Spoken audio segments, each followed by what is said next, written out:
Welcome to all Biology Blogs with Anita. Today we will discuss about the practice set number 3 that is related to cytology. So without wasting the time, let's start with the question number 1. That is, which one of the following enzymes characteristically present in the lysosomes? यानी कि जो आपके enzymes दिए हैं इनमें से कौन सा एंजाइम है जो लाइसोसोम्स में प्रेजेंट होता है? Option transferase, ligase, acid hydrolase या प्रोटीएज। तो लाइसोसोम हमारा क्या है? लाइसोसोम क्या है? लाइसोसोम को हम कहते हैं सुसाइडल बैग ऑफ सेल। क्यों कहते हैं? Because it contains the hydrolytic enzyme. क्या कंटेन करता है ये? हाइड्रोलिटिक एंजाइम इसके अंदर भरे होते हैं। ठीक है, ये हाइड्रोलिटिक एंजाइम क्या करते हैं? ये डाइजेशन में भी हेल्प करते हैं। तो यहाँ पे आपका जो करेक्ट आंसर होगा that is the option number C, acid hydrolase.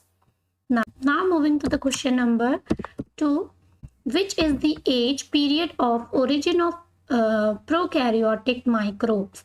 यानी कि जो हमारा ये एज दिए हैं ऑप्शंस में, प्री कैम्ब्रियन, प्रोटियोजोइक, एजोइक और पेलियोजोइक, इनमें से किस एरा में प्रोकैरियोट्स का ओरिजिन हुआ था? तो correct option will be the B, that is the proterozoic era. कैसे ट्रिक याद कर लो? प्रो और ये देखो प्रो, है ना? तो क्या हो जाएगा? प्रोकैरियोटिक जो हुए थे हमारे प्रोटियोजेरिक एरा में हुए थे। Clear?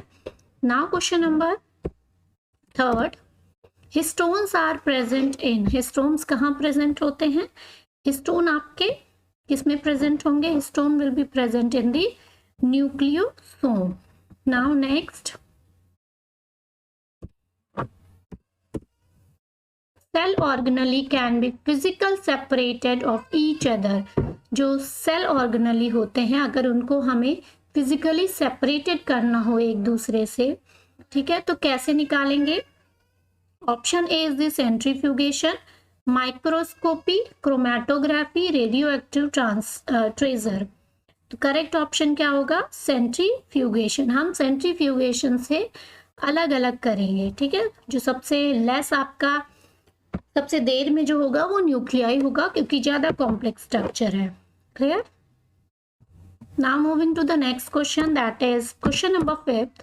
A nutrient element essential for the formation of microtubules of the mitotic spindle apparatus during the cell division is. इनमें से कौन सा न्यूट्रिएंट एलिमेंट है जो कि माइक्रोट्यूब्यूल्स के फॉर्मेशन में, किसके? माइटोटिक स्पिंडल एपरेटस में हेल्प करता है during cell division? Phosphorus, calcium, sulphur, that is the sulphur, calcium या जिंक। करेक्ट ऑप्शन क्या होगा? कैल्शियम। कैल्शियम ही हमारे स्पिंडल फाइबर्स के फॉर्मेशन में हेल्प करता है। This is help in the spindle formation. Clear? Now moving to the next, the spindle apparatus is made up of endoplasmic reticulum, polysomes, microtubules या spherosomes. तो हमारे spindle apparatus किसके बने होते हैं? Spindle apparatus is made up of that is microtubule. Clear? जो कि tubulin protein क्या होता है, किसका बना होता है?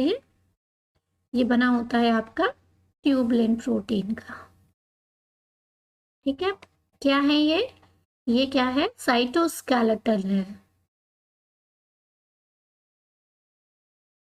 ठीक है, now moving to the next, that is question number 7. Lambrous chromosomes are seen during meiotic phase, mitotic metaphase, mitotic prophase या meiotic prophase। यहाँ पे meiotic prophase 1 कर लीजिए। तो Lambrous chromosomes हम कब देख सकते हैं? that is during the meiotic prophase 1. Number 8, peroxisomes are associated with fermentation, vernalisation, transpiration, photo respiration. तो जो पेरोक्सिसोम्स होता है, फर्मेंटेशन तो होगा नहीं क्योंकि यहाँ पे एनएरोबिक रेस्पिरेशन नहीं होता है। ये पैरोक्सिसोम एरोबिक रेस्पिरेशन करते हैं in the presence of the light. तो करेक्ट आंसर क्या होगा आपका? Photo respiration. Now question number 9, main function of Golgi body is fermentation, phosphorylation, glycosidation, translocation। Correct answer क्या है? ग्लाइकोसाइडेशन। ग्लाइकोसाइडेशन क्या होता है? इसमें जब आपका शुगर लिपिड से मिलती है तो ये क्या बनाता है? ये बनाता है लिपोग्लाइकोलिपिड। क्लियर? इस प्रोसेस को हम क्या कहते हैं? ग्लाइकोसाइडेशन कहते हैं। ठीक है। गोल्गी बॉडी होता क्या है? ये वेसिकल लाइक स्ट्रक्चर होता है, सिंपल इस टाइप का स्ट्रक्चर होता है जिसमें जो मॉडिफिकेशन करता है, पैकेजिंग करता है, और we can say this is the cell secretory cell. ये क्या करता है? ये वेसिकल्स लाइक स्ट्रक्चर्स प्रेजेंट होते हैं जो कि भरे किससे होते हैं? प्रोटीन और लिपिड के।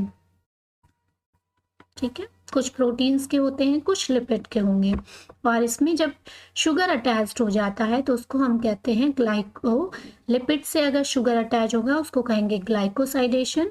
अगर शुगर प्रोटीन से अटैच होती है तो ग्लाइकोप्रोटीन बनता है और उसको कहते हैं glycosylation. Clear? Now next question number 10, in meiosis the maximum shortening and thickening of chromosomes takes place during pachytene, diplotene, diakinesis, metaphase 1। तो ये जो मियोसिस में होता है वो आपका मैक्सिमम शॉर्टनिंग और थिकनिंग जो क्रोमोसोम्स की होती है वो ड्यूरिंग डिप्लोटीन स्टेज में हो जाती है। क्यों? देखो, जैसे मियोटिक में आपका क्या है?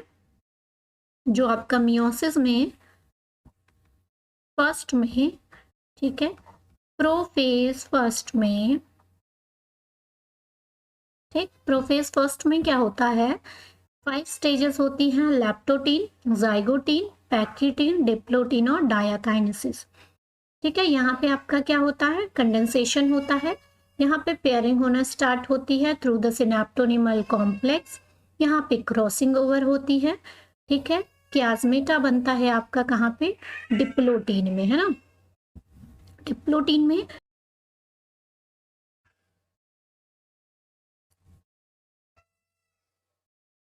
यहीं पे शॉर्टनिंग और उसकी थिकनिंग होना स्टार्ट हो जाती है। ठीक, इस टाइप से यहीं पे जितनी थिकनिंग और शॉर्टनिंग होनी होती है इस डिप्लोटीन स्टेज में आपकी हो जाती है। तो करेक्ट आंसर आपका क्या होगा? Correct answer will be the diplotene. Clear? इसमें प्रोफेज फर्स्ट के डिप्लोटीन स्टेज में। Now moving to the question number 11, The maize diploid chromosomes number is 20, यानी कि जो मेज है डिप्लॉयड उसके क्रोमोसोम्स हैं, डिप्लॉयड मीन्स 2n। ठीक है, 20 है। How many chromosomes will be present in a cell at a metaphase or mitosis? ठीक है, तो आपका क्या होगा? अगर n पूछा है तो 20 इंटू 2 यानी कि 40। टोटल नंबर ऑफ क्रोमोसोम्स आपके कितने हो जाएंगे? That option number D is 40। Clear? क्योंकि पेयर में प्रेजेंट होते हैं और मेटाफेज में क्या होते हैं? ये अरेंज हो जाते हैं लाइन से मेटाफेजिक प्लेट में। तो अगर हम क्रोमोसोम्स को यहाँ पे गिनेंगे तो कितने होंगे? 20 ऑलरेडी डिप्लॉयड क्रोमोसोम्स बोला है, यानी कि 2 के पेयर में है। तो टोटल क्रोमोसोम 1 2 3 4 और 5 ऐसे आपके 40 क्रोमोसोम्स हो जाएंगे। Clear? Now question number 12, Golgi complex is involved in protein synthesis, cell secretory process, particle movement from one to another, synapses। Already discuss कर दिया है। जो आपका गोल्गी कॉम्प्लेक्स होता है वो सेल सिक्रीटरी प्रोसेस होता है। ठीक है, प्रोटीन और लिपिड्स के सेल्स को सिक्रीट करती है और आगे के इंटरसेलुलर टारगेट तक पहुंचाती है। Now question number next, question number 13, in which one of the following stages of cell division the DNA content is double। तो आपको बता दिया है जो हमारी ग्रोथ फेज में, ठीक है, ये हमारी सेल साइकिल है, ठीक, में ये हमारा एम फेज होता है, ये हमारा इंटरफेज होता है, ठीक है। इंटरफेज को भी 3 में डिवाइड किया गया है, G1, S और G2 में, क्लियर। तो हमारा जो रेप्लिकेशन होता है डीएनए कंटेंट का वो इंटरफेज में होगा या मेटाफेज में, प्रोफेज या टेलोफेज में। तो आपका किस में होगा, आपका इंटरफेज में होगा। इंटरफेज का अगर सब पूछे तो एस फेज में, ठीक है। एस फेज में आपका डीएनए कंटेंट और सेंट्रियोल का डुप्लीकेशन होता है। Now moving to the question number 14. Mitosis was discovered by W. Fleming, R. Brown, Strasburger, Weismann। जो हमारे W. Fleming थे, इन्होंने ही माइटोसिस की डिस्कवरी की थी। R. Brown ने क्या किया था, न्यूक्लियस की डिस्कवरी की थी। स्ट्रॉसबर्गर ने क्या किया था, स्ट्रॉसबर्गर ने आपका माइटोसिस देखा था, किसमें, इन प्लांट में देखा था। और वीजमान ने आपका क्या दिया था, जम्प्लास थ्योरी दिया था, ये आप पढ़ोगे जेनेटिक्स में, clear. Now moving to the next question number 15। Question number 15, colchicine influences. Colchicine जो है वो किसको इन्फ्लुएंस करता है, DNA replication, chromosomes condensation, organisation of spindle, chromosomes division. तो जो हमारा कॉल्चिसिन होता है वो क्या करता है, डिवीजन को, सेल डिवीजन को रोक देता है, ठीक है। जो कॉल्चिसिन होता है वो एक्ट करता है माइटोटिक पॉइजन की तरह, क्लियर, यानी कि इंटरप्ट कर देता है किसको, सेल डिवीजन को, ठीक है। अगर हमें मेटाफेज में क्रोमोसोम्स के स्ट्रक्चर को देखना है या एनाफेज में उसके शेप को देखना है, तो हम क्या करेंगे, स्टेज में आगे जल्दी जल्दी डिवीजन ना हो इसलिए उसमें क्या कर देंगे, कॉल्चिसिन डाल देंगे और वहीं पे वो प्रोसेस स्टॉप हो जाएगी, तो हम आसानी से क्रोमोसोम्स के स्ट्रक्चर को देख सकते हैं। तो यहाँ क्या होता है, क्योंकि जो हमारा स्पिंडल फाइबर्स होते हैं, एपरेटस होते हैं, वो क्या करते हैं, डिवीजन में हेल्प करते हैं, ठीक है। मेटाफेज से ही स्टार्ट होता है, जो स्पिंडल फॉर्मेशन बनता है, उसके बाद धीरे धीरे स्पिंडल क्या करता है, उसके सेंट्रोमियर से माइटोसिस के केसेस में अलग कर देता है।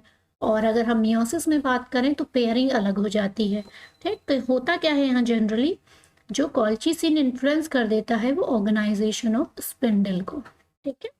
स्पिंडल को खत्म कर देगा तो यहाँ पे सेल डिवीजन आपका इनहिबिट हो जाएगा। Now question number 16, the division in cleavage. जो डिवीजन होता है क्लेवेज में वो कौन सा होगा, meiosis, mitosis without growth phase, mitosis with growth phase, amitosis. जो क्लेवेज में डिवीजन होता है वो होता है आपका mitosis without growth phase, clear. Question number 17, site of protein synthesis in a plant is Golgi body, lysosomes, mitochondria या ribosomes.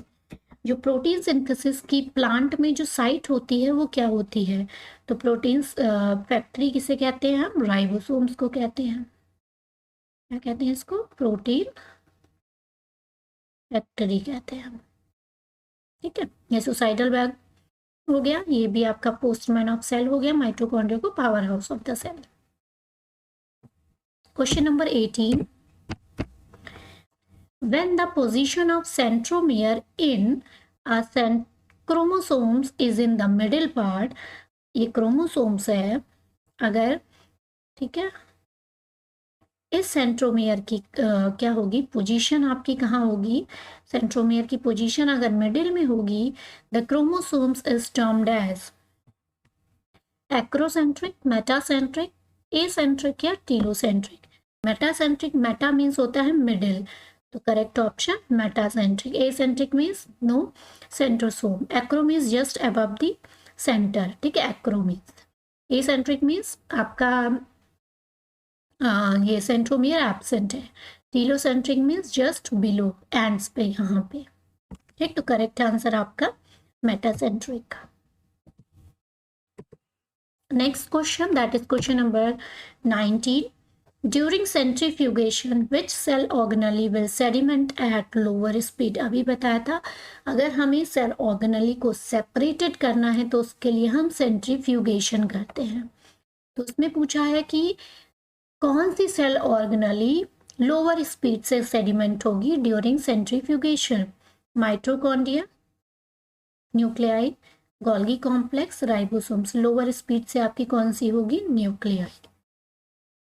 अगर इसमें हम अरेंजमेंट देखें तो पहले नंबर पे राइबोसोम्स, दूसरा आपका हो जाएगा गोल्गी, फिर माइटोकॉन्ड्रिया, लास्ट में होगा आपका nuclei. Correct. Now question number 20. Pair is not correct. इनमें से कौन सा पेयर करेक्ट नहीं है। सोडियम पोटेशियम पंप, प्लेस कर लेना इसको। पैसिव ट्रांसपोर्ट है, नहीं। सोडियम पोटेशियम पंप कैसा है आपका, एक्टिव ट्रांसपोर्ट है। ये जब हमने आपको क्या पढ़ाया था, प्लाज्मा मेम्ब्रेन पढ़ाई थी, उसमें बताया था। ठीक है, तो यही ऑप्शन मुझे लग रहा करेक्ट होगा। आगे भी देख लेते हैं। Fluid mosaic model, single and Nicholson ने इसकी डिस्कवरी की थी, सही है। Movement of water across semi permeable membrane is called osmosis, correct है। प्लांट सेल्स में प्लाज्मोडेस्माटा पाया जाता है, एग्जैक्टली करेक्ट है। तो आपका जो पेयर नॉट करेक्ट है that is he A, sodium potassium pump. ये आपका एक्टिव ट्रांसपोर्ट है क्योंकि इसमें एटीपी लगती है, ठीक है, खर्च होती है। Now question number 21. Absence of sexual union and failure of meiosis is called. Sexual union कह रहा है यानी कि जो स्पर्म है हमारे और ये ओवम है, ठीक है, मिल के जाइगोट नहीं बना रहे हैं, यानी कि इनमें क्या नहीं हो रहा है, नो फर्टिलाइजेशन नहीं हो रहा है। ठीक, नो फर्टिलाइजेशन, ये आपस में नहीं मिल रहा है। तो उसको हम क्या कहते हैं, एनाइसोस्पोरी। तो नाम से पता चल रहा है एनाइसोस्पोरी मतलब क्या होता है, अलग अलग टाइप के स्पोर होना। यानी कि कोई एक प्लांट है, उसके अंदर दो स्पोर हैं जो कि अलग अलग हैं। तो छोटा वाला जो स्मॉल पोर होगा वो मेल को डेवलप करेगा और बड़ा वाला फीमेल को करेगा। तो ये तो आपका नहीं होगा, ठीक है, ए ऑप्शन गलत है। एम्फीमिक्सिस में क्या होता है, एम्फीमिक्सिस में क्या होगा, इसमें आपका फर्टिलाइजेशन होगा, ठीक है, यानी कि जो आपके स्पर्म है और ओवम है वो फर्टिलाइज्ड होंगे। तो ये भी नहीं होगा। पूछा है एब्सेंस ऑफ, जिसमें सेक्सुअल यूनियन नहीं हो रहा, ठीक है। एनाइसोस्पोरी में क्या होगा, ये तो आपका स्पोर्स की बात कर रहा है, ठीक। एम्फीमिक्सिस में आपका फर्टिलाइजेशन होगा, जाइगोट बनेगा। एपोमिक्सिस में क्या होता है, ये क्या होता है एपोमिक्सिस, ये आपका एसेक्सुअल रिप्रोडक्शन होता है और इसमें विदाउट फर्टिलाइजेशन आपका क्या बन जाता है, एम्ब्रियो फॉर्म हो जाता है, सीड फॉर्म हो जाता है। तो करेक्ट ऑप्शन आपका होगा apomixis. Anisogamy means size of the gametes are different, ठीक है, अलग अलग साइज के गैमेट्स का होना, ठीक है। यहाँ पे स्पोर्ट्स की बात की है, फर्टिलाइजेशन का कोई मतलब नहीं बताया है। एम्फीमिक्सिस में आपका फर्टिलाइजेशन होता है, एपोमिक्सिस में विदाउट फर्टिलाइजेशन आपका एम्ब्रियो फॉर्म हो जाता है, एक टाइप का एसेक्सुअल रिप्रोडक्शन होता है। Now moving to the next, that is question number 22. Which of the following is essential for DNA synthesis and cell division. इनमें से कौन सा ज़रूरी होता है डीएनए सिंथेसिस के लिए और सेल डिवीजन के लिए। Vitamin D, vitamin E, vitamin K, folic acid. Vitamin D आपका नहीं होता, vitamin E no. Vitamin K blood clotting में हेल्प करता है, डिवीजन से कोई रिलेटेड नहीं है। Folic acid that is vitamin B और B9 कह सकते हैं इसको, स्पेशली ये आपका सेल डिवीजन में हेल्प करता है। Clear. Now moving to the next question number 23. Chromatids join together by a duplicate but unseparated centromere are called. यानी कि क्रोमेटिड्स वो एक दूसरे से क्या होते हैं, डुप्लीकेट होते हैं, ठीक है ये, बट अनसेपरेटेड, यानी कि अनसेपरेटेड नहीं है, यानी कि अलग अलग नहीं है, सेंट्रोमियर आपस में सेम है। ये डुप्लीकेशन हो गया लेकिन सेंट्रोमियर सेम है, उसको क्या कहते हैं, उसको कहते हैं हम, that is sister chromatid homologous alleles bivalent.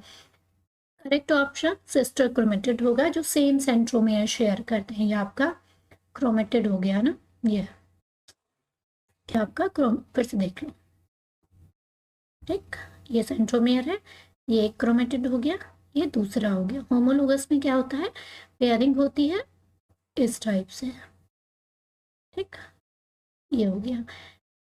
Alleles आपका ट्रेट्स में आएगा, ये आप जब जेनेटिक्स पढ़ोगे तब सीखोगे। बाइवेलेंट ही आपका होमोलोगस स्टेज शो करता है। Question number 24, which scientist coined the term chromosomes, Balbiani, Purkinje, Waldeyer या सटन। तो आपका जो क्रोमोसोम्स टर्म दिया था वो किसने दिया था, वाल्डेयर ने दिया था। और क्रोमेटिड जो थे, ठीक है, और माइटोसिस, ये दोनों किसने दिया था, ये डिस्कवर किया था आपका किसने, फ्लेमिंग ने। और अगर माइटोसिस इन प्लांट की बात करें तो ये किया था स्ट्रॉसबर्गर ने। Now moving to the next question number 25, the cell which undergoes reduction division is called androcyte, zoospore, zygote या मियोसाइट। रिडक्शन डिवीजन किसको कहते हैं हम, मियोसिस को कहते हैं। क्यों कहते हैं, देखो ये आपका 2n सेल होता है, इससे हमारा डिवीजन होके n बनता है, फिर ये सेल डिवीजन होके nn बनाएगी, ठीक, ये आपका मियोसिस हो गया। यहाँ पे क्रोमोसोम्स के नंबर 46 थे, लेकिन जो हमारे जर्म सेल्स में होते हैं वो 23 होते हैं। तो मियोसिस है, तो मियोसिस में जो सेल भाग लेती है, ठीक है, उसे कहते हैं मियोसाइट। माइटोसिस में क्या होता है, 2n से हमें 2n ही मिलता है। माइटोसिस को हम कहते हैं, क्या कहते हैं, माइटोसिस को हम कहते हैं इक्वेशनल डिवीजन। क्लियर। और आपका जो मियोसिस होता है that is known as reduction division, क्योंकि इसमें नंबर ऑफ क्रोमोसोम्स हाफ हो जाते हैं। Question number 26, which one of the following cell organelle is rich in catabolic enzyme. इनमें से कौन सा जो ऑर्गेनली होता है उनमें कैटाबॉलिक एंजाइम प्रेजेंट होता है, क्लोरोप्लास्ट, राइबोसोम्स, माइटोकॉन्ड्रिया या गोल्गी बॉडी। गोल्गी बॉडी में तो आपका एसिड एंड हाइड्रोलेज प्रेजेंट होता है, यानी कि हाइड्रोलिटिक एंजाइम। एक राइबोसोम्स प्रोटीन सिंथेसिस में हेल्प करता है, इससे कोई लेना देना नहीं है, न्यूक्लिक एसिड होगा यहाँ पे। क्लोरोप्लास्ट में आपकी क्या प्रेजेंट होती है, यहाँ पे आपका फोटोसिंथेसिस होती है, इसमें भी नहीं हो सकता। माइटोकॉन्ड्रिया में आपका रेस्पिरेशन होता है, ठीक है, इसमें क्या होता है, रेस्पिरेशन, एरोबिक रेस्पिरेशन होता है। और इसमें क्या, एनाबॉलिक कैटाबॉलिज्म, कैटाबॉलिक रिएक्शंस भी होती हैं और एनाबॉलिक रिएक्शंस भी होती हैं, ठीक है। तो आपका कैटाबॉलिक एंजाइम किस में होगा, माइटोकॉन्ड्रिया में। Option C is the correct answer. Now moving to the question number 27, meiotic cell division takes place. अगर हमें मियोटिक सेल डिवीजन देखना है तो आप किस में देखोगे, root tip, shoot tip, floral bud, all of these. Root tip में तो नहीं देख सकते, क्यों नहीं देख सकते, क्योंकि रूट में आपका माइटोसिस होता है। शूट में भी आपका माइटोसिस ही हो सकता है। फ्लोरल बड में आपका क्या होता है, यहाँ पे जर्म सेल्स का फॉर्मेशन होता है ना। फ्लोरल बड में ही आपके एंड्रोसियम और गाइनोसियम बनते हैं, ठीक है। तो यहाँ पे आप मियोटिक सेल डिवीजन अगर आपको देखना है तो यूज करोगे फ्लोरल बड का। Now question number 28, the major constituent of cell organelle centriole is. जो सेंट्रियोल में जो मेजर कॉन्स्टिट्यूएंट होता है वो क्या होता है, एक्टिन, ट्यूबुलेट, मायोसिन, इंटरमीडिएट, फिलामेंट। अगर हम सेंट्रियोल की बात करें तो मैंने बताया था सेंट्रियोल किसका बना होता है, माइक्रोट्यूब्यूल। ये माइक्रोट्यूब्यूल्स किसका होता है? ट्यूबुलिन प्रोटीन का, है ना। आपका जो सेंट्रोसोम के अंदर क्या पड़े होते हैं? एक दूसरे के परपेंडिकुलर पड़े होते हैं, क्या? सेंट्रियोल। ये कैसा स्ट्रक्चर बनाते हैं ट्यूबुलिन के साथ?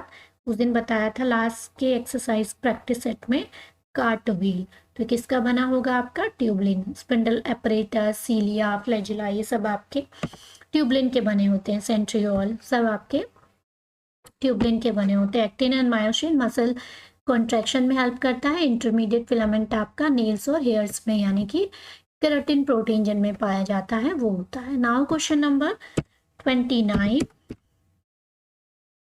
Tubules connecting two cisternae of ER located at two opposite ends of plasmodesmata are called as microtubule, desmotubules, microfilament, none of the above. The correct option will be the desmotubules, जो कि ER में to cisternae के tubules को opposite and में plasmodesmata के plasmodesmata के opposite ends पे located होती है, उसको हम डेस्मोट्यूब्यूल्स कहते हैं। प्लाज्मोडेस्मेटा क्या होती है? कनेक्टिंग लिंक होती है। Plasma membrane, cell wall, ER वगैरह इसमें होता है और एक इस टाइप का ट्यूब बनाती है, ठीक है। कनेक्टिंग ट्यूब्स होती हैं जनरली ये। Now moving to the question number 30, that is the last question of cytology practice set 3 का और हमारे साइटोलॉजी प्रैक्टिस सेट का भी 100 क्वेश्चन आज तीनों सेट को मिला के कंप्लीट हो गए हैं। नाउ नेक्स्ट लेक्चर में हम न्यू चैप्टर डिस्कस करेंगे। Clear? Question number 30, ribosomal RNA synthesised in. Ribosomal RNA किसमें सिंथेसाइज होता है? आपका न्यूक्लियोलस, न्यूक्लियोसोम, साइटोप्लाज्मा, माइटोकॉन्ड्रिया। तो आपका माइटोकॉन्ड्रिया में तो नहीं बनता है, साइटोप्लाज्मा में राइबोसोम्स प्रेजेंट होते हैं, ठीक है, कुछ बहुत ही स्मॉल अमाउंट में, लेकिन इसमें पूछा राइबोसोमल आरएनए। न्यूक्लियोसोम प्लाज्मा में प्रेजेंट नहीं होता। Nucleolus is the correct answer. इसको हम क्या कहते हैं? आपको राइबोसोम्स फैक्ट्री कहते हैं इसको। न्यूक्लियोलस को राइबोसोम्स फैक्ट्री कहते हैं। क्यों कहते हैं? नंबर ऑफ, ये आपका न्यूक्लियस है, इसके अंदर स्फेरिकल स्ट्रक्चर प्रेजेंट होता है, दैट इज अ न्यूक्लियस। इसी को हम राइबोसोम्स फैक्ट्री कहते हैं। लास्ट नंबर में राइबोसोम को प्रोड्यूस करता है, ठीक है। थैंक यू, आज के लिए बस इतना ही। नेक्स्ट वीडियो में मिलते हैं न्यू चैप्टर के साथ। Maybe we will start the genetics. Clear? Video अच्छी लगे तो लाइक, शेयर एंड सब्सक्राइब जरूर करें और